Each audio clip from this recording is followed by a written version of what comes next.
minutes after 7 o'clock. Survey says 3 in 4 Texans favor legalizing marijuana in some form or fashion.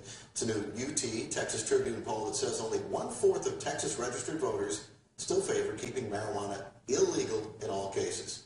28% say they would legalize it for medicinal use, 49% for any purpose, in other words, recreational purposes. David Sloane, a Fort Worth criminal defense attorney, former sheriff's deputy, speaks for the DFW branch of the National Organization for the Reform of Marijuana Laws, or NORML. Is what happened in Colorado legalized it for recreational use, and this giant hole did not open up and swallow the whole state of Colorado. Do you think that has changed Texans' attitudes? Oh, I think absolutely it has. If you look at the poll data that we had here in Texas back in January, at the turn of the year when Colorado went full legalization, we had roughly 40 to 42% of Texans that just had their arms folded and didn't want to see any changes in public policy.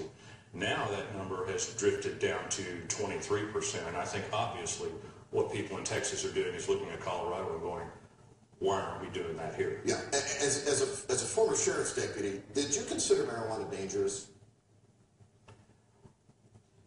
Well, I think you have to put anything in context. I think any kind of mind-altering substance when somebody is driving would be a dangerous thing, but not if you compare, if the fatalities I saw compared to dealing with alcohol were always much, much worse and much more frequent. But that could be because pot's illegal, and therefore people don't use it, they use something else. Well, I don't think the fact that marijuana has been illegal has ever stopped anybody from that wanted to use it from using it.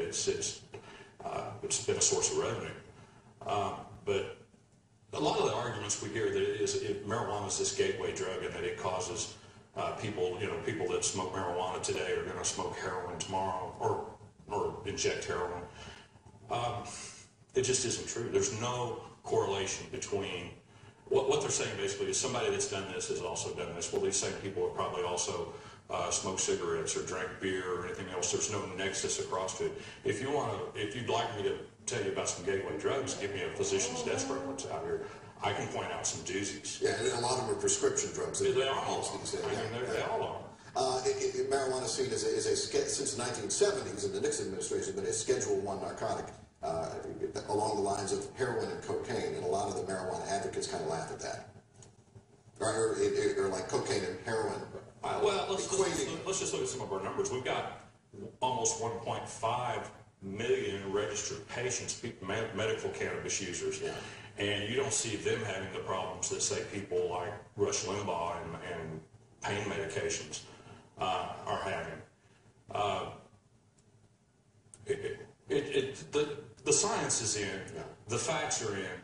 People are looking at what's going on in other states, and they're not seeing the problems that the government's been telling us we're going to have for all these years. Is the state of Colorado looking at it and saying we might actually have revenue of $100 million a year? Correct. As a result of legalizing it, putting a tax on it. And some people are, even Governor Rick, were you shocked when Rick Perry said at least decriminalize marijuana?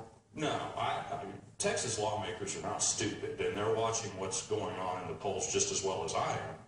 And they realize that the majority of Texans now favor some shifts in public policy and how cannabis is handled. And we're getting noise out of Austin already that they want us to present some bills that we presented before again.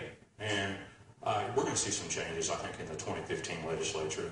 They're tuned in. They know it's what the people want. Thanks very much. Yes, sir. We'll stay tuned for that one.